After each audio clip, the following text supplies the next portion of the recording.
Send my gratitude to everyone involved in today's event. Our panelists, moderator, and career connectors have all dedicated their time to be with us today. Thank you to the School of Communication, Media, and the Arts, faculty and staff members, the Alumni Office, the alumni that have joined us today, Professor Michael Rickey, and SUNY Oswego President Deborah F. Stanley. On behalf of the Dr. Lewis B. O'Donnell Media Summit, we would like to congratulate SUNY Oswego President Deborah F. Stanley on her upcoming retirement. We thank you for your dedication and commitment to the Media Summit since its inception. This event is just part of your incredible legacy, and we're grateful for your support. I would also like to give a special thanks to the student e-board I have had the pleasure of working with over the past few months to plan and prepare for this day. You all have done an incredible job, and the Media Summit would not be possible without you all. In case of an emergency, please make sure you identify the closest exit to your seat. If you need to leave for any reason, please do so quietly and respectfully. Restrooms are located directly outside the theater. Please remember to silence your phones if you have not already. At the end of the event, there will also be QR codes displayed in the back of the theater and outside in the lobby for you to use. Lastly, a networking opportunity is available to you all immediately following our panel discussion in Tyler Hall lobby. There are 6 successful alumni with us today excited to speak to you about their career paths since graduating from SUNY Oswego. At this time, it is my pleasure to give a warm welcome to the podium SUNY Oswego President Deborah F. Stanley.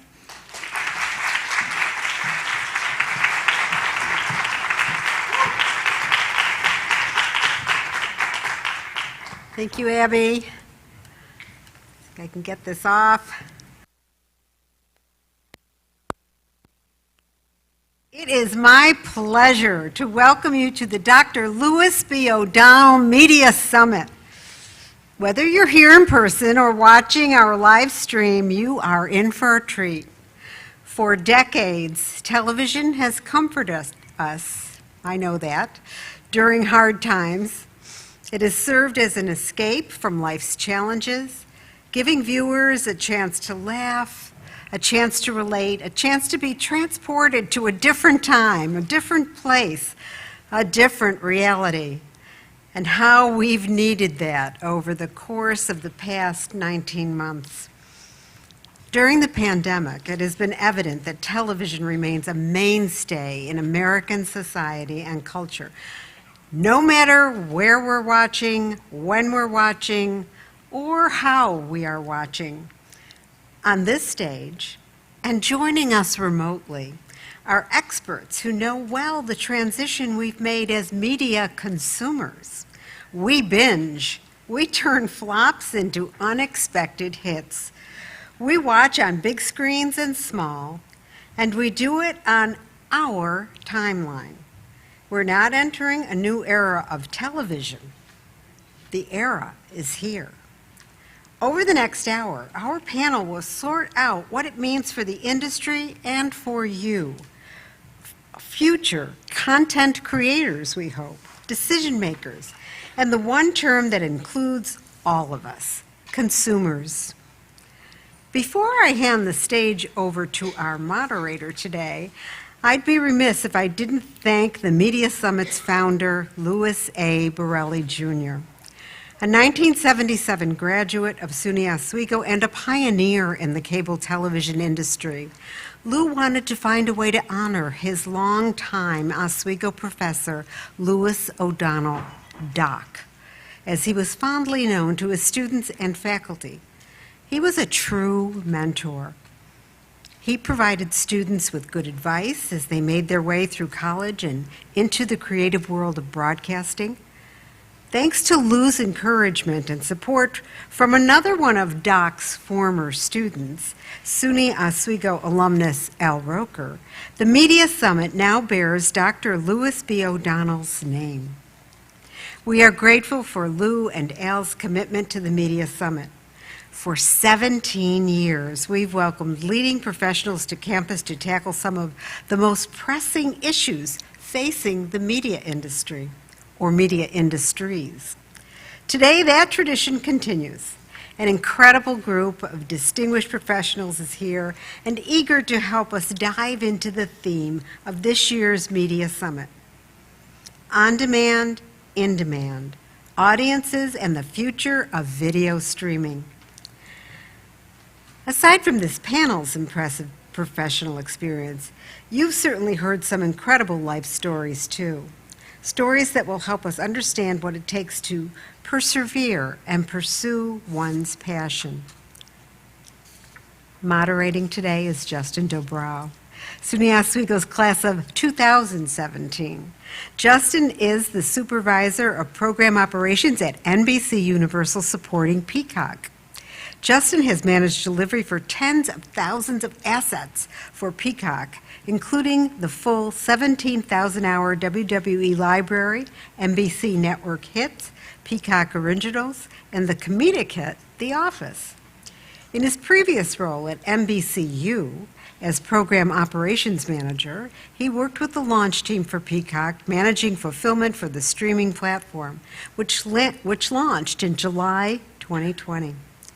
As a broadcasting and mass communications major at Oswego, Justin served for 2 years as the general manager of our student television station, WTOP Today. Today he serves our campus community as a member of the Oswego Alumni Association's Board of Directors. Justin, we love having you back on campus. And all of you, to the future pros in this audience, we're thrilled you're here too, as we begin the 17th annual Dr. Lewis B. O'Donnell Media Summit.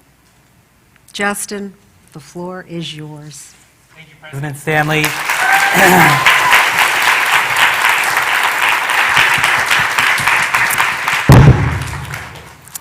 All right, well, you are all here. You're online. Welcome. We're so excited to get started. There's so much to talk about. The streaming space is crazy right now, and so I'm really excited. We have some great panelists. We'll get to it. So thank you for joining us. We have recruited an exceptional panel, and I know they're ready to give us incredible insight into this year's Media Summit, on-demand, in-demand audiences, and the future of video streaming. It's my job to ask the questions for the next hour or so. Many of these questions came from you. So thank you, SUNY Oswego students, faculty, and staff for submitting them. I'm excited to ask them. I'm excited to hear our answers, and I know we're going to have some awesome discussion. Before we get to those questions, let me introduce our prestigious panelists. We're going to start on my left on the big screen. We want to welcome Renard Jenkins. Hi, Renard. Renard has had more than 30 years of experience in the film and television radio industry. Currently is Senior Vice President of Production, Integration, and Creative Technology Services for Warner Media. And I Googled Warner Media, and they own about 29 different entities, including HBO Max, CNN, TBS, TNT. He's got his hands full. He oversees teams which support 10,000 plus cast and crew members and 5,000 plus hours of global feature film and syndicated television productions annually. In his role, he leads teams that provide creative production technology solutions and creative and strategy for studio, post, and remote applications, IP, production pipeline workflows, and workstream design and implementation. Prior to joining Warner Media, Renard worked for PBS, TV One Discovery, Turner Broadcasting. And he received multiple awards for post-production and research and development, including 2 national Emmys. Renard is a champion and advocate for diversity, equity, and inclusion in the technology and media industries. That is quite the track record. Welcome, Renard. We're so excited to have you. Thank you. Thank you. Yeah. Happy to be here. Next to Renard, also on the screen, it is a pleasure to introduce Frank Palumbo. He's a 1983 SUNY Oswego alumnus, and he's coming to us live from Florida. Hi, Frank. Welcome. Nielsen Holdings. He joined Nielsen in 1997 and is part of the Nielsen Local Media Organization. Was a corporate research director for a broadcast TV group, spent 14 years in television management, sales, and research operations. And listen to this, Frank credits his career path directly to SUNY Oswego, to their communication studies program. He also served on the executive board at WTOP while attending college. So Frank, we're excited to have you. Thank you very much. Yeah.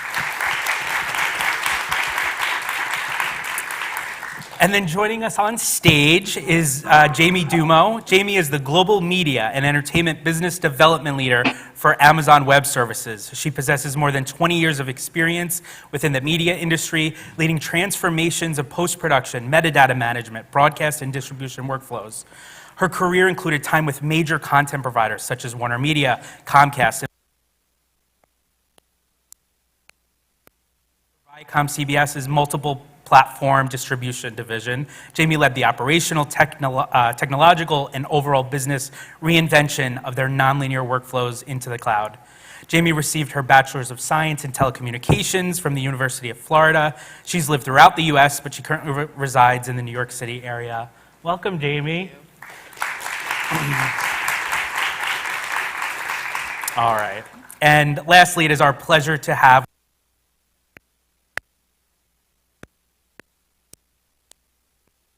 Media Arts, Sciences, and Studies at Ithaca College, where she teaches courses focused on directing and live multi-camera television production. She's good at it, too. Chrissy received the University Film and Video Association Excellence in Teaching Award in 2019, and she was a feature entertainment educator in Variety magazine. When she's not teaching, she's doing exactly what she teaches. Chrissy's broadcast career spans 15 years as a director and technical director, art director, photojournalist, and assignment editor for news affiliates. Her current work centers on the career trajectory for women entering the animation field. Her docuseries, Beyond Ink and Paint, The Women of Animation, examines the history and studio culture surrounding women working in animation from the 1970s to present day. Chrissy earned her MFA in creative writing and her BS in cultural studies and television production. Welcome, Chrissy. All right. Keep hitting my mic. All right, well, welcome, guys. So before I start and get into questions, I have two questions. First, for you, two questions for you. Who here in the last week turned on cable television? Okay, I see some hands, that's good. And who in the last week streamed something? Okay, a lot more hands have gone up. So thank you for that, and that's why we're here. We're going to get into it. So I've sort of split this up in four main topics that I want us to touch on, about 20 minutes each. We'll see how we end up. We can talk. We've talked all day. I know there's so much to share. So let's get right into it. The business of streaming. This is our first question. The broadcast networks seem to finally be making a shift to streaming cable. So I don't know who wants to go first. Maybe Frank, I know you're very close to local TV right now. Sure, thank you. Thank you very much. Well, I think ultimately it does not help the network affiliate relationship when programs are available on streaming services the day after, sometimes simultaneously. But I think the affiliates have come to recognize that fact, and they're trying to move along and create their own types of additional revenue streams. So the affiliate network relationship has changed. There's certainly more options for the consumer. People rarely watch TV now at the appointed time, unless it's sports or major appointment television, but I think the affiliates are working it out and adjusting and maintaining that important relationship with the network. Yeah.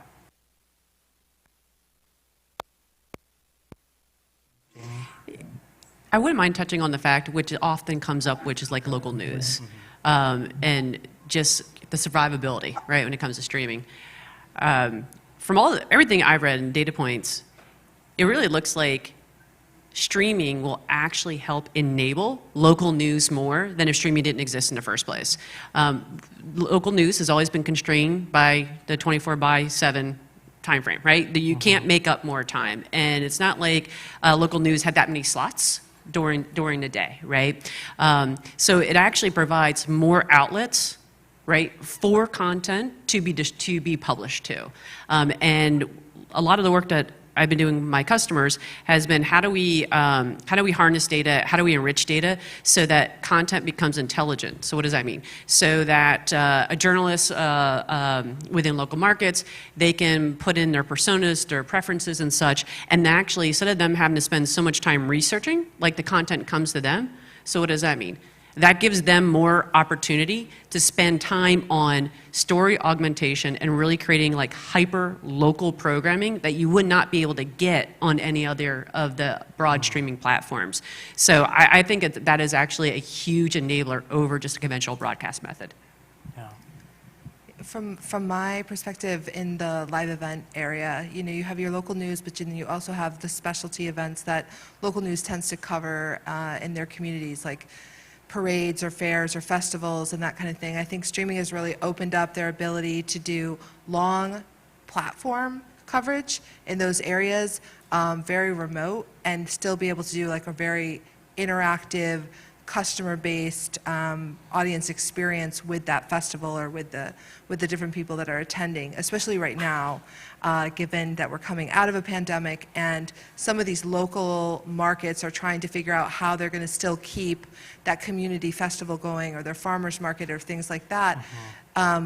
Local broadcasts are able to live stream a show content that's circled around that event and actually help their community stay viable in that marketplace.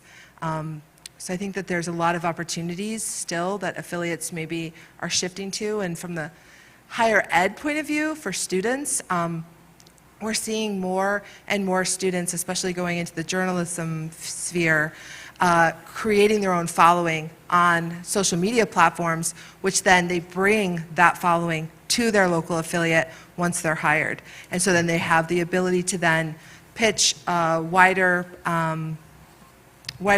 audience shows that they then continue on streaming, but again brings those eyes, just like Jamie was saying, to their regular broadcast on network. Yeah, that's great. Yeah, I would just add that, in my previous job at PBS, the idea of working with your local stations and making sure that those local stations were viable, that is one of the key areas in which streaming is actually going to advance. It also leaves the door open for more educational opportunities as well, because if you think about the PBS station in Las Vegas, they've been doing streaming for a very long time, but they also have a robust online and streaming educational tool that is complementary to their public school system. So there are ways to actually just really kind of double down on what streaming can actually do beyond just entertainment. There are ways for us to utilize this technology for a lot of different things. Yeah, it's really, really great insights. All right, moving more into the business and how streamers make money. We had a great question on which type of streaming, those that are ad-free premium experiences or those that support a lower subscription fee but have ads. So I'm curious, is there a better solution, or what your thoughts are on that?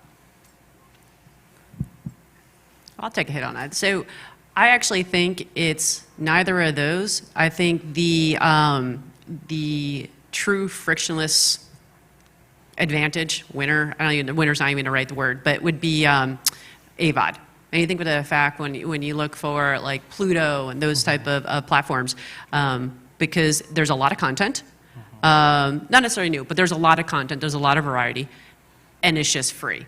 I think I read an article, it was a Deloitte report that said about half of the U.S., half of Americans who stream have a AVOD subscription to it, right?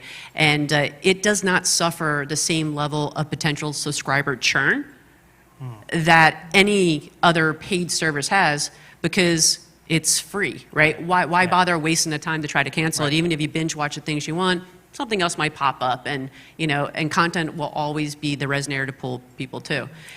I think with the other two models, either premium or ad-assisted premium, I think that just comes on what's the content that's available. I think people, if they want to watch content, they will have a subscription for it, and then it means on how long will they keep that subscription as opposed to having, canceling it and coming back at another time. Yeah, and just from my perspective, I've noticed even for my own viewing, if something is on like Succession on HBO Max, I'm going to subscribe to watch Succession, and then right when it's over, I'm canceling. But yeah, I'm curious. Yep. We have other thoughts too. Well, I think that in comparison, especially looking at the trends for audiences, you have YouTube. I mean, YouTube has, predominantly been free. There's content. People are making that content and looking generationally at what's coming up. A majority of you have probably watched something on YouTube. So at this point, looking at that paywall, YouTube is one of those things, and we look at YouTube's with influencers, how they're paying their influencers and such, in comparison to something like TikTok that doesn't. So you can have millions and millions of views on TikTok, and they're not going to pay you as an influencer, but you can move that influence audience over to something like YouTube and then start to curate your own funding. YouTube, again, is still free. They may insert some ads, but they're still a free platform. So you have a lot of opportunities to cultivate audiences, and I would agree, to keep them going. And once you've seen something, you can go back to YouTube and stream it there. Yeah, it's great. Frank, Renard, I'll give you a chance. Yeah, I'd like to add, I think the over-the-top services have benefited from less ad clutter. I think that the commercial pod links are shorter, they're more tolerable, and even on YouTube you can skip an ad. So I think consumers have a tremendous tolerance for commercials, quite honestly. I think a lot of them know that it helps pay the bills, but I think if the streamers build up a lot of clutter, too many ads like traditional broadcaster cable, they might be in for some trouble. I pretty much think everybody said what needs to be said on this one. I would just simply say that I think each model has its place. And you have to take a really hard look at your business model and decide which one works for the audience that you're trying to serve. Yeah, and ultimately, are you making good content? That's really important. Are you going to, do people want to see what you're making? Awesome. Okay, so the media industry is obviously changing very quickly. Jamie, you work for Amazon Web Services. Are media industries turning into tech companies like Facebook, Apple, Amazon? This is a hard question, but I thought it was really interesting, so curious. Yeah, that one actually, that's a hard one, and a favorite one as well, because the line is blurred, right? So at least in my career, there might be something prior, but it initially started with tech companies merging or acquiring, right, media companies, right? So back to where I started, it was, I started at Turner Broadcasting, which was Time Warner. Like within 5 months, we merged with AOL, right? And the whole idea was AOL was a technology internet company, had a bunch of subscribers. Here's unfortunately, the timing from an economical point of view did not work out. But then carry on. I think then later on you had Comcast with NBC Universal, which I thought was very successful. And then AT&T and Warner Media, and then AT&T leaving Warner Media, now Discovery buying Warner Media. So all these machinations. So one definition that I saw that I thought was really great was if you make your revenue by creating audience attention, right? By gaining that. That's how you make your revenue. Then you're a media company. But that's still blurred, right? Because now you have media companies buying tech companies, right? So you have Viacom buying Pluto before Viacom-CBS merger, Disney buying BAMTech, right, to have that platform. Yeah. So I decided to smear that a little bit and say companies who make more revenue, right, catching the audience attention, then you're a media company. You're not selling product and services. Right. That's a good answer. Thank you. You know, I would like to actually flip that and ask the question: if tech companies, you know, the media companies were here, they have been here. The tech companies are relatively young, and they are looking to actually create a model that does something that the media companies weren't actually own the processing process, and own the distribution.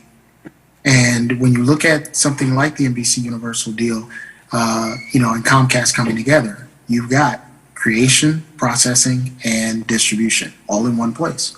And I think that's what the tech companies are looking at right now. They understand that there is money to be made in this space, but in order to really make it the most efficient that it can be, you need to own the entire process.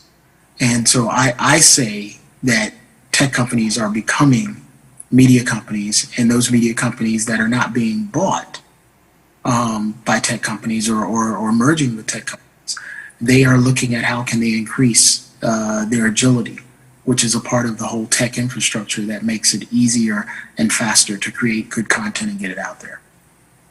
Yeah, that's great. All right, so I love talking about, is there too much in the streaming space right now? Obviously, now we have Peacock, we've got so many different streamers, the market is saturated. Are there too many? Can there be too many? This is Frank. I don't think so. I think that competition will win out in the end, but when you've got the heavyweights now, like Peacock and Paramount, it certainly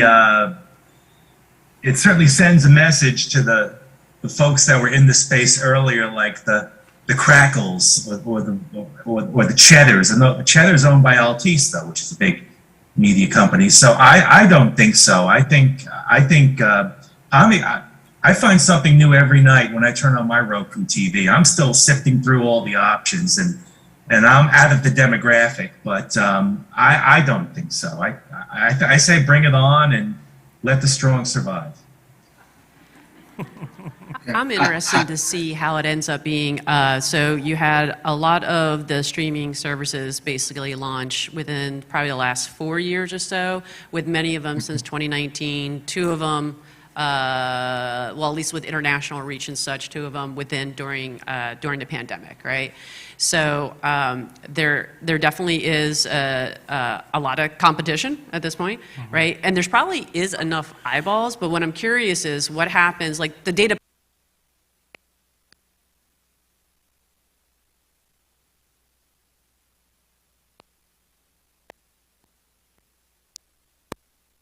post-COVID, and people going back to lives or going out and living, right?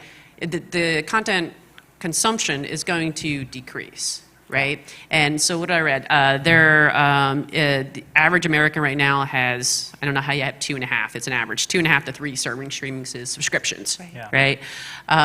There is a concept of subscriber fatigue, right? The level of frustration of I can't find where my content is at, or also I used to watch it here, now I have to sign up and watch it here, why you didn't have to sign up and watch it over here. Yeah.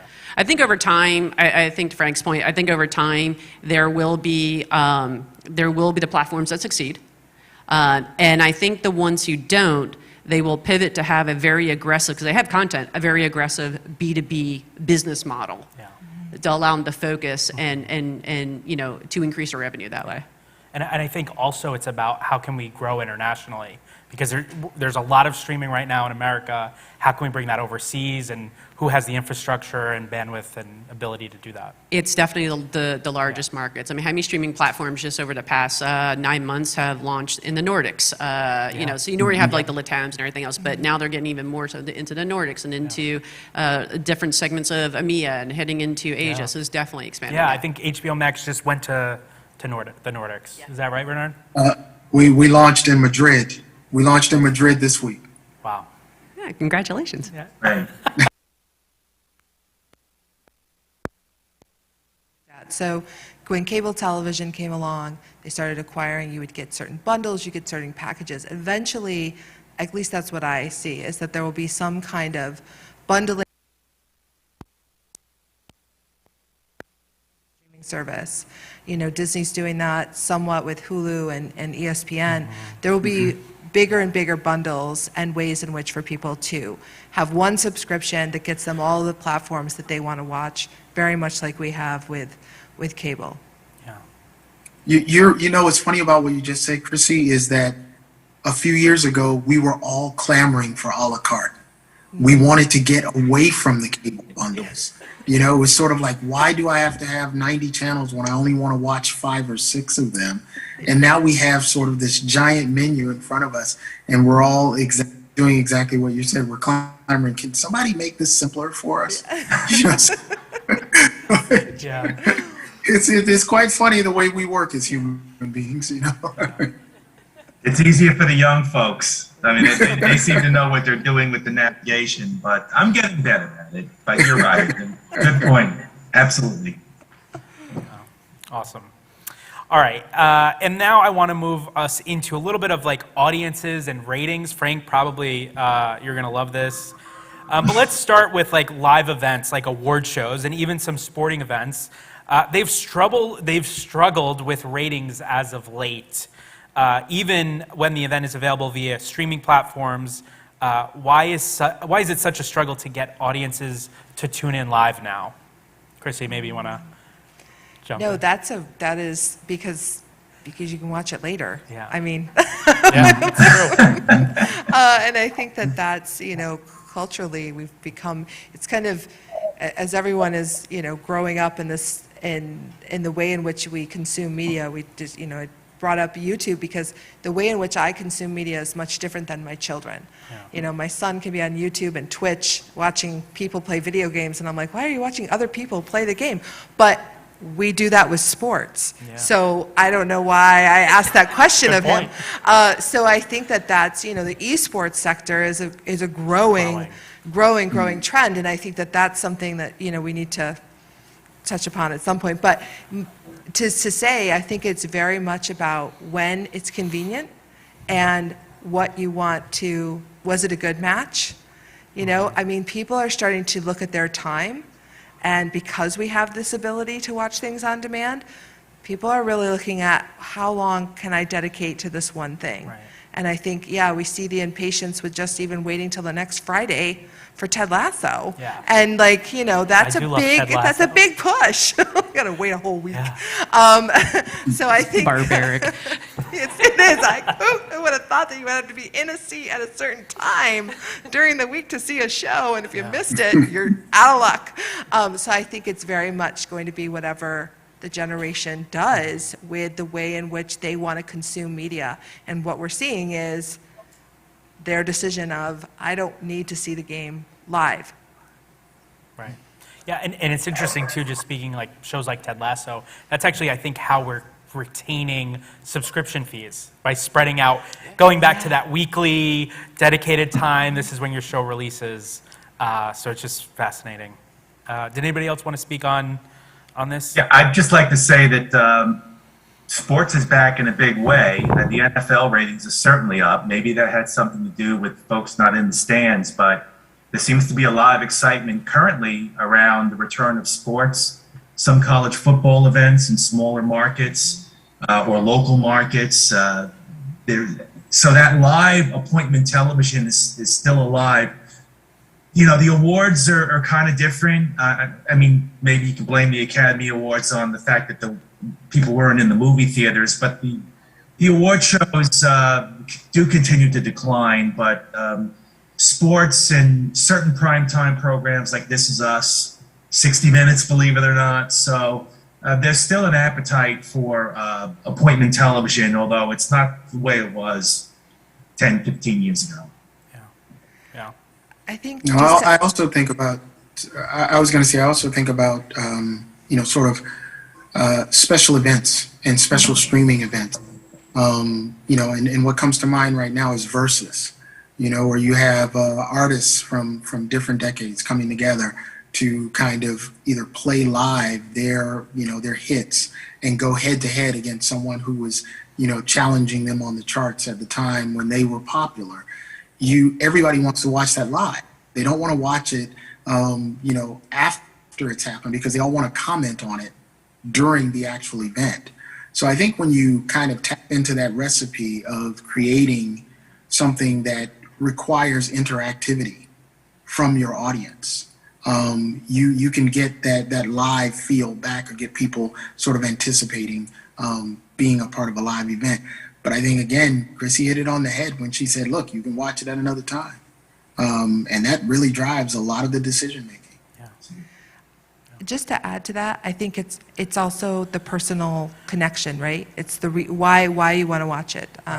So it may not be sports as we know it, but I know from everything that's happened with the pandemic, is being able to watch local sports and watch high school sports and the wider audience that now can watch their grandchild or other person.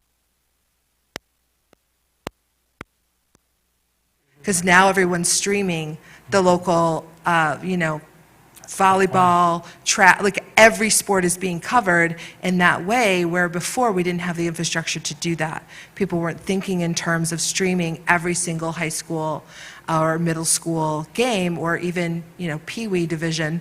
And now people are interacting with live sports because they have a personal connection with the players. That's a good point. Yeah. So obviously, there's so much content out there now. I'm curious, how do we begin to even analyze or gauge how many people and who's watching what?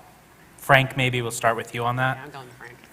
Well, we've turned into a technology company. We have to develop metering solutions at Nielsen. We have to measure streaming, and we are measuring streaming right now. As a matter of fact, the number right now, total U.S., 28% of the time spent watching television is streaming, according to our latest national report that inches out broadcasting at 26%, cable at 38%, cable and satellite combined. So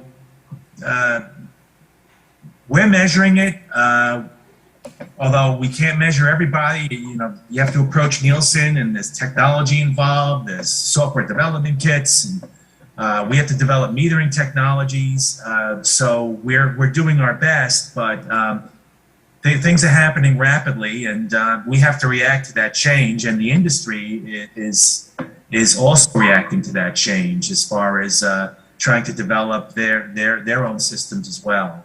And the set-top box providers have their own analytics. Although what I hear in the industry is, you don't want people grading their own homework.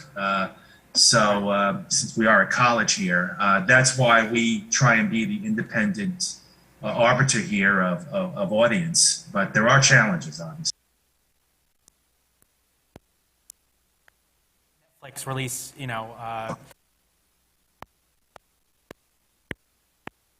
great, but you're Netflix, and of course you want to tell us that it had so many millions of viewers. So really interesting to see how independently this will get done. Renard, were you wanting to add anything? No, I think Frank hit it on the head. That's his area of speciality. So nothing to add from me. Yeah. Awesome. All right. I thought this was really interesting. Streaming offers limited time access to media in comparison to physical media like DVD. Does this fundamentally change the relationship audiences, creators, or preservationists have with media? Oh, I've got a story. Oh, let's hear it. So, and you'll like this one. Okay. So there is a podcast, and if you are a fan of television series at all and want some behind the scenes, The Office Ladies is a really great podcast to listen to. However, what I love is the only way you're going to understand the content they discuss on that podcast, it's a rewatching of The Office every week, is if you own the DVDs. Because you cannot get the bonus features that they're talking about without owning the box sets. So I have been wondering, it is a question that I want to research, is how have the DVD sales been for The Office given this podcast rewatching? And so what's going to happen with streaming is they're going to have to, you can take this back, Justin, they're going to have to bring all of that additional content that they originally had, the bonus features that they had, all the things that people interacted with, because they were able to utilize the in-person media to be able to review and see bloopers and deleted scenes and have that full audience experience that now streaming has eliminated in some ways. Because when I was watching The Office on Amazon, they had talked about an extended version of an episode that NBC had put on the box set, it's not on the streaming service. It's still the 22-minute original. I was like, I don't have the extra 20 minutes. Where did it go? They're talking about all these wonderful things, and I can't see it. So I think it's really interesting that, there's still a callback to the DVDs. And there was something special about holding the DVD or that Blu-ray or being able to look at it. Jamie. Yeah.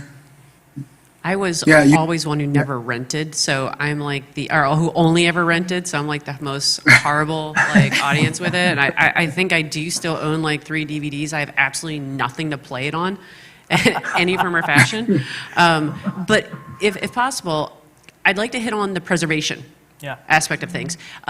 So it is an interesting time in our industry. Okay, so what it is, I work at Amazon Web Services, right, in the cloud. I work a lot with our customers to move their content, so therefore the bytes, right, into the cloud. So those are the master copies to continually use, reuse for every type of distribution, anything else to do, editing to create new packages, new out scenes, whatever else with that, right?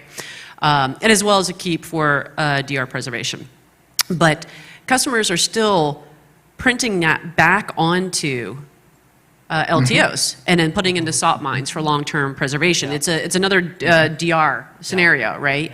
So that's all happening. One of the things that actually is why not? I'm on stage. Is that a lot of so archives on tape. Right, the process to digitize it is very expensive, right? Just because you look for volumes and everything else, and it's a hard thing for companies from a financial point of view to actually get projects approved to pay for that transfer without being able to tie into, for shareholders and everything else, the ultimate value, which there is always an ultimate value, right? As well as a responsibility for maintaining, the content itself. But there is a huge problem with, you walk into libraries and they smell like vinegar, right? Smell like salad dressing. So for everyone out there who doesn't know, tape, when tape starts breaking down, it smells like vinegar. So you walk into these libraries and they're starting to smell like salad dressing. And that's a concern because how many copies do they have of this? So it is something that's happening. It is something in front of mind, but there is also something, a lot of the work still needs to be executed, but the desire is there. Yeah. Renard, were you? Yeah. I was just going to say, the archiving issue that Jamie points out, that's a real thing, and it is one of those things where individuals want to have something that they can put their hands on. For me, I have a huge vinyl collection, not because I'm a hipster or anything like that, despite what you may think because of the beard, but it is because I started collecting vinyl when I was a kid and I never stopped.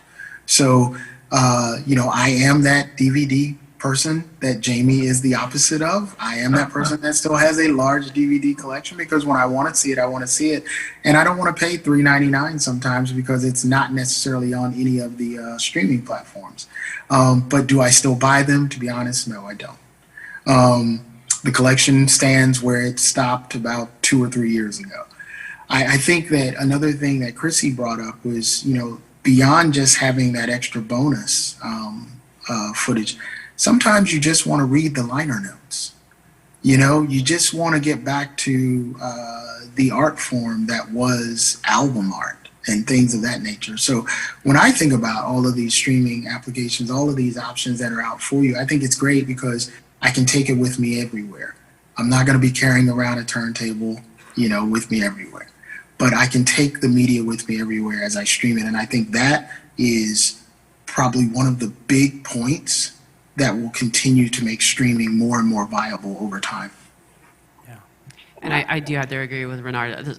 We have we're a huge vinyl house at home as well as CDs because on proper amps, it is the best uncompressed and from a range of listening to music. So for music, yes, I do hoard. Love it.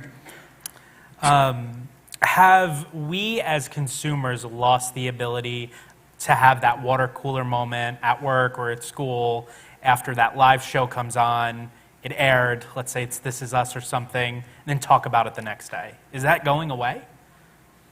There are full Facebook groups. There is a Ted Lasso group, Justin, you've got to I need check to out. join that, 'cause I love that. Because that is the water cooler now. Love that. So social media, I think, has opened great up point. the ability to not only discuss it with your immediate peers, but with other people around the world. Who share that passion. And that share that passion, and that will, I mean, the Marvelous Mrs. Maisel group on Facebook is I need to join that too. amazing.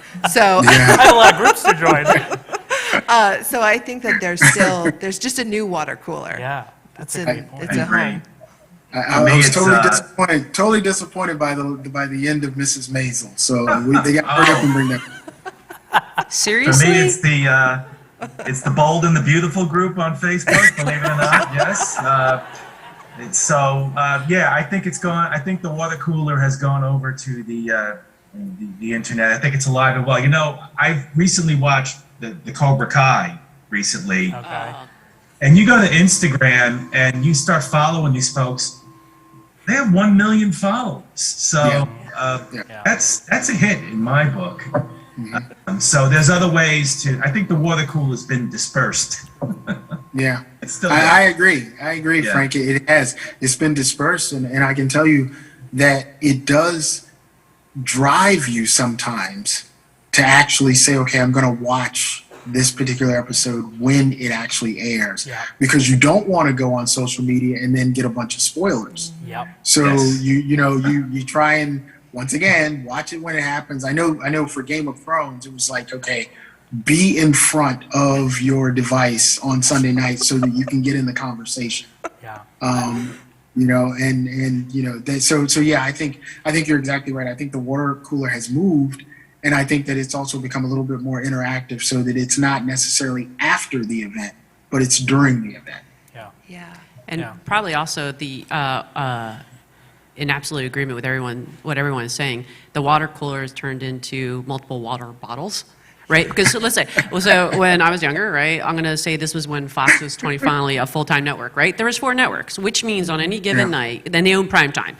On every given night, at max, the next day could be talked about is 4 shows. Realistically, it was 1 or 2, right? Now for the fact of across, not only you got the cable networks, which has great original content that's coming out on it, right? God bless The Walking Dead, love it.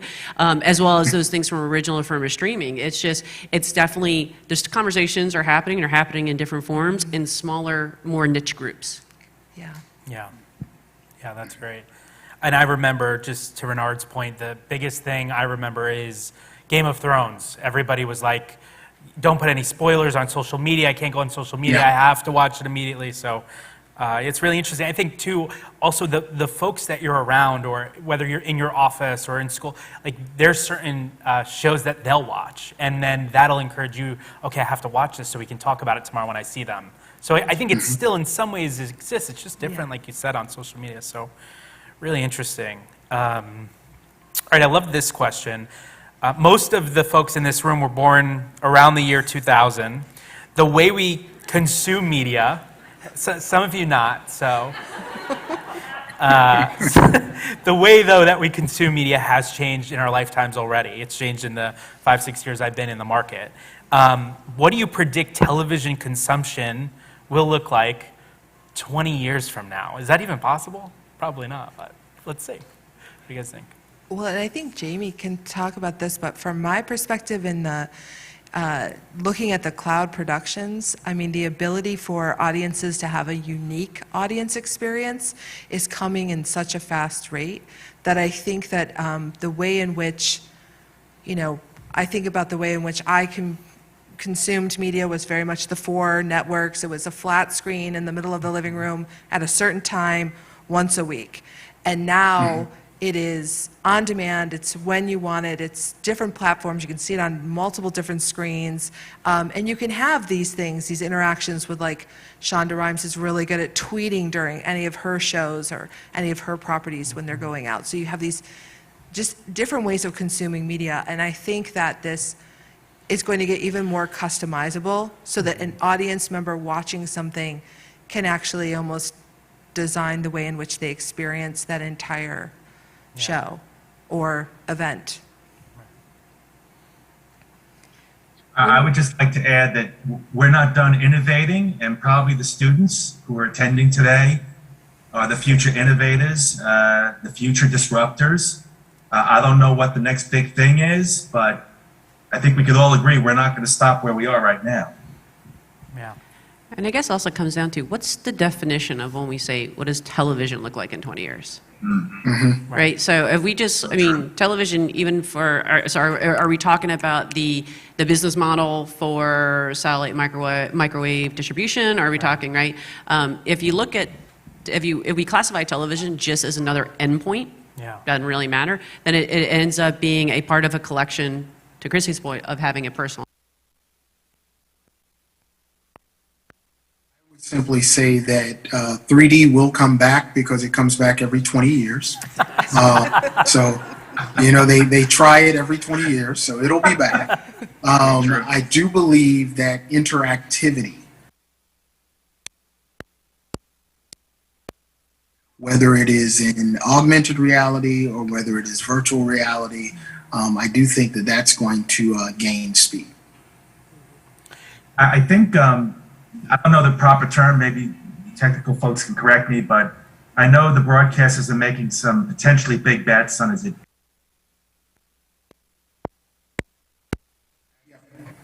like serving to the consumer, but the TV sets aren't built yet. Yeah, ATSC 3.0 is essentially a new broadcast I don't want to say format, but it's a new broadcast standard. Right now we're in ATA. That was the conversion from analog to digital. Now what 3.0 is adding in is the capability of adding in interactivity based off of the way that your streams are.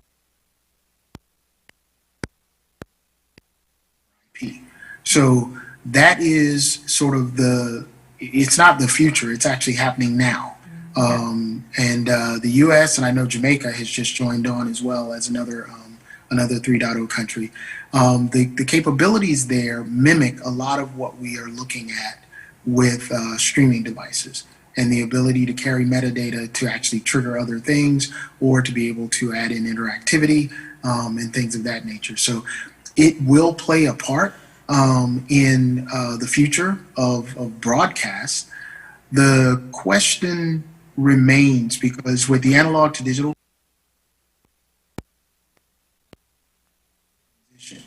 the change to 3.0 is not government mandated.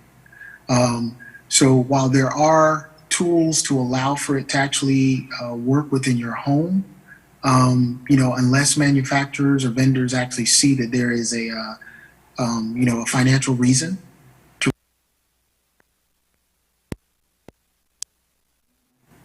going, but I will say that it is a true step forward in the broadcasting realm. It is a real big step forward and something that we probably should keep our eyes on. No. That's really great feedback. I want to move into questions about the job market and questions about our industry. There were a ton of these questions, so we have got like 20 minutes, and I really want to try and hit as many of these as possible. So we're going to do a little bit of a speedish type round with everybody, but just feel free to jump in. So what kinds of specific skills are streaming companies looking for as they hire future full-time employees, especially those just graduating college? I can maybe answer this. I work on a team that hires a lot of entry-level roles. I would say as we're entering into the streaming space, we're focused a little bit less on like production-heavy skills. So it's great that you worked in a control room. It's great that you had on-air experience. How are you as a communicator? How are you at organization? How are you at following through and being a self-starter? I think those skills matter more to me than the fact that you had an internship, you know, whatever, doing whatever. But nonetheless, I think you have to have those really good soft skills, and communication is number one, without a doubt. So to be a really good communicator, you have to be able to balance different priorities, and you have to be organized. And I'm curious, anybody else has thoughts? Well, I think the just having to go remote Yes. And to access, especially in teaching media, having to access and file manage and understand how we're going to communicate without being in the physical space and still conduct productions was a fast track into this is what's going to happen now because this has happened in the world, and I don't see those skills going away anytime soon. Like, those are now going to be, you need to be versatile. You need to be able to pivot. You need to be able to be able to manage in person and remote. And so, yeah, I would say the organizational skills, the communication skills. I still think that the creative content skills too. But the nice thing for all of you as you're entering the job market in that realm is that you can be producing work now, and you can be putting it out consistently now, and building, like we talked about before, your own following, your own branding. You can test things well before, you know, I could in school. I mean, we would have to send out a big tape and hope that someone would watch it in order to get hired, and that cost like $70 to overnight if they wanted it like FedEx or whatever. So you didn't apply to a lot of places unless you were sure that you were going to get a potential interview or whatever. So at this point, you have such a dynamic range of things that you can do by just putting your work out consistently, and streaming has opened that up too, because you could be streaming on Twitch and YouTube and Instagram now, or Facebook Live, and getting, you know, credible feedback from the people that you attract to the content that you're creating. Yeah, that's great. You know, you mentioned COVID. It would, it's probably really important to talk. Like, are we going back in the office? Are we remote forever? Are we hybrid? What do you guys think?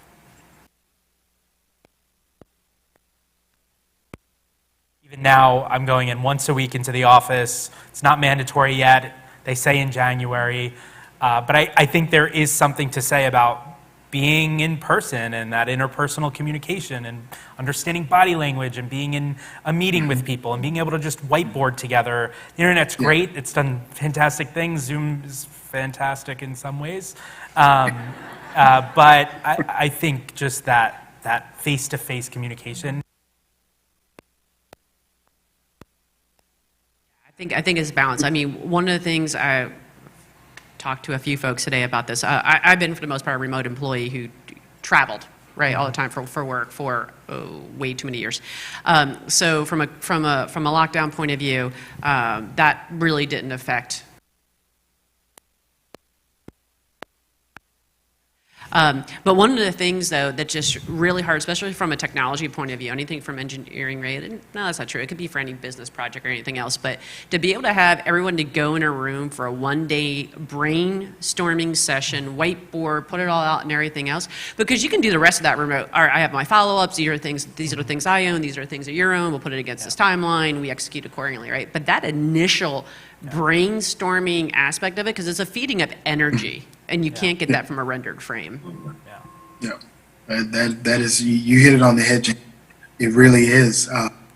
But I can tell you that as an introvert, I've thrived during this whole thing. I enjoy myself and my time and my peace that I get when I turn the camera off. I think a lot of people are enjoying that, and it does. I had an employee tell me that, she seems to be able to get her point across better in the virtual world than she can in person, simply because of her introverted nature. And so I think that this hybrid way that we're working is probably going to be here to stay. There are financial benefits to it when you start to look at things like building costs, rental costs, HVAC and electrical costs, all of these kinds of things that can be decreased if you don't necessarily have, hundreds and hundreds all the time. So I think that finding out that we could actually work in this manner, and not only could we work in this manner, but we could actually thrive and be successful in this manner, I think is making some companies take a real hard look at how they operate. And it's not just tech companies that are doing it.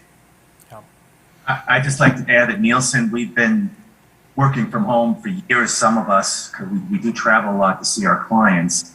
So we were kind of ahead of the curve on that.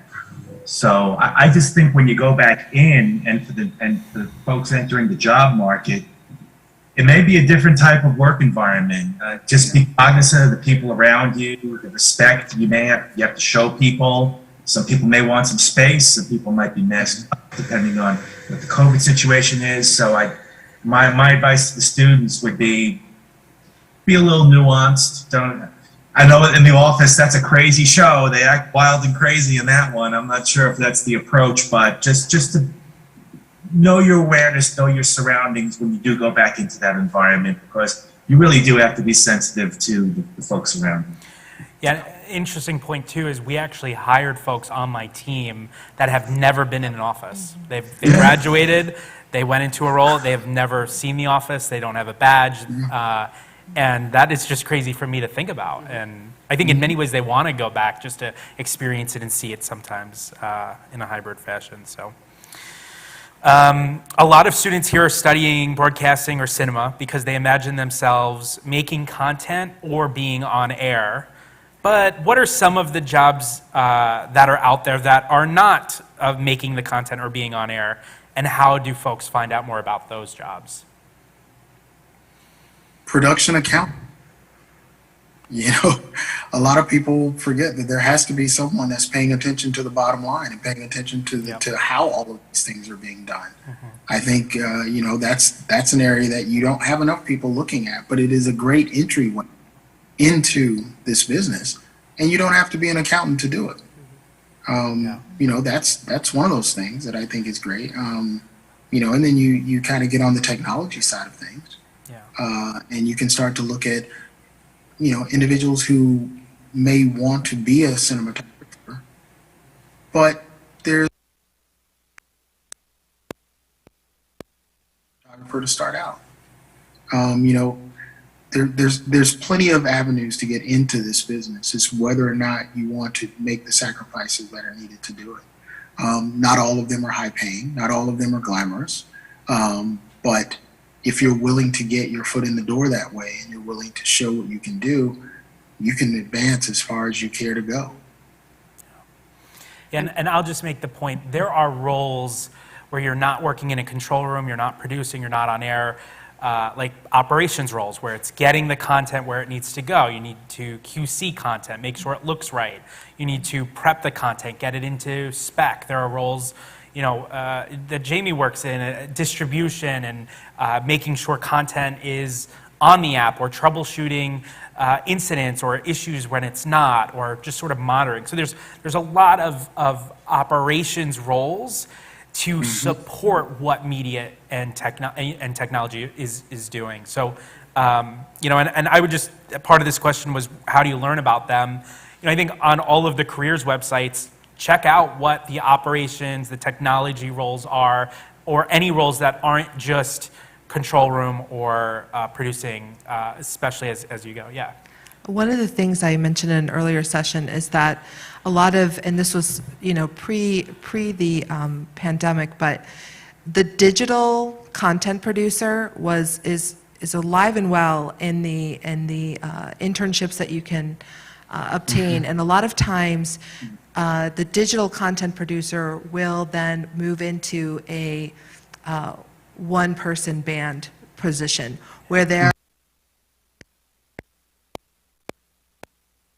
and so the Meredith Corp for a long period of time was hiring a lot of digital content producers. CNBC was, you know, as they were transitioning over also. So you want to look at what the word digital means, because it may actually be your road into being on air very quickly, as opposed to the traditional, what used to be an anchor position or a reporter position, because you are going out, you're interviewing, you're editing, you're putting it up, and it's you that's part of the story.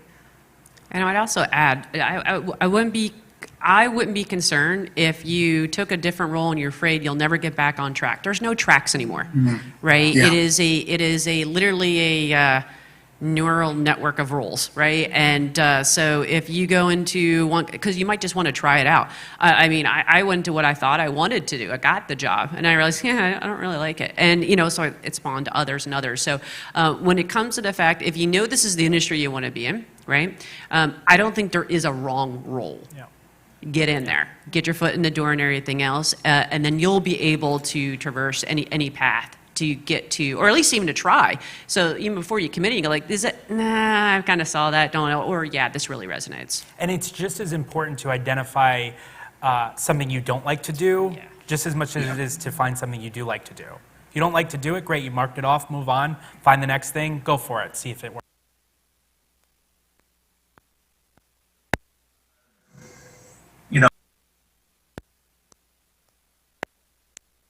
Career, I saw the sales and programming aspect, and one thing about the business is a lot of successful folks, general managers came through media sales.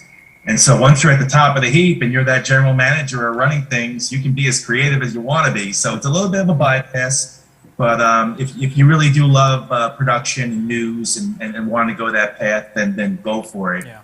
But I found happiness doing something a little bit different, and again, I thank Oswego for that.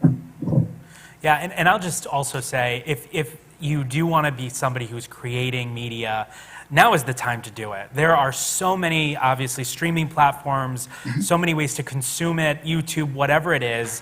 Honestly, the market is great right now. So if that is something you want to do, now is probably the time to do it. We can't hire enough people. We cannot find, actually, enough with that. So for all seniors out there, it's a great time, literally from a market-wise, it's a really great is. time to be a senior. Yes. And streamers, they'll take anything now. Demi Lovato did a show on Peacock about looking at the stars or something, and I'm just like, okay, so they're out there. You can make this. You can make these shows. That's a show. Yeah, the democratization of content creation really has taken hold because, like we said earlier in this conversation, there's so many options out there, and they've got to fill the space. Even if it is, on demand, if you're looking at the same menu every day and you're seeing the same thing on it, eventually you're going to move on. But if you can change that menu every day, if you can add to it and continue to add to it, people are going to continue to pay attention. Yeah. And the market is about eyeballs right now, getting people's eyeballs on your app. So yes, content remains to be king.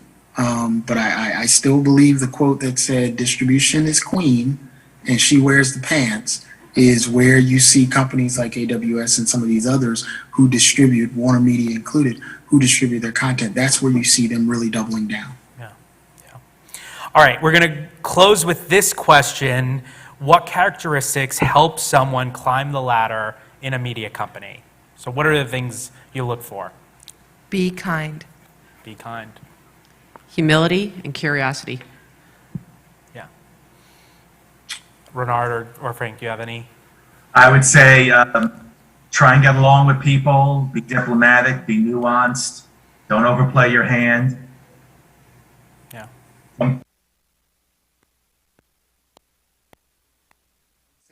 I would say all of the above that the other panelists have mentioned.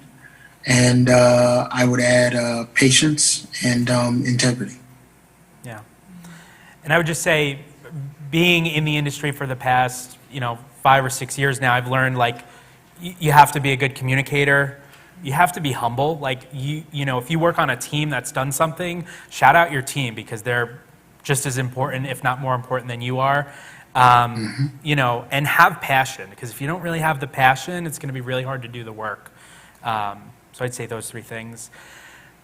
JB, were you going to say something else? Don't be afraid to make a mistake. Yeah. Do it. The worst thing that happens is that even with you take on a project of work and you're like, I'll give it a try. The worst thing that happens is that you're seen as taking initiative and it didn't quite work out. But now you learn what not to do next time, and you went. So don't be afraid of making mistakes. That is the best experience ever. Yeah. Yeah. Awesome. All right, with that, I just want to thank the crew, the folks that put this together, the Media Summit e-board, Professor Ricky. I know they're going to come out and have a few announcements, but thank you guys for being here, joining us.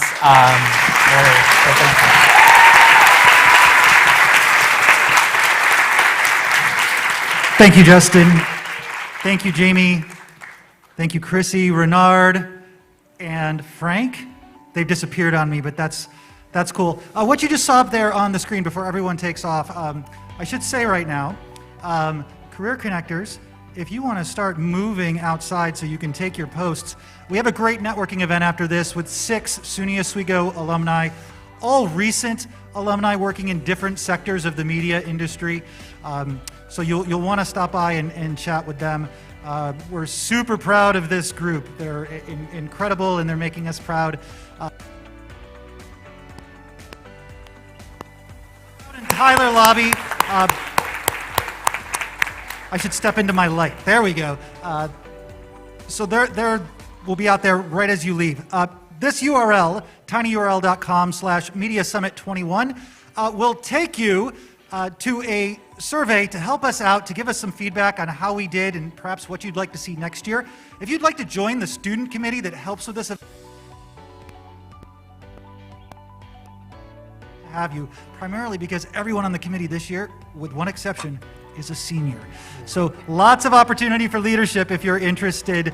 There will also be, our student committee will be out. They'll have QR codes that you can record your attendance and give us some feedback as well as you exit the room. So I'll allow them to get a little head start right now too, so they can be out there with those QR codes. Again, please join us for the Career Connectors event immediately following this one. Thank you for coming. One more round of applause for our incredible panel this year. Thank you, everyone. Take care. Have a great night. Everyone.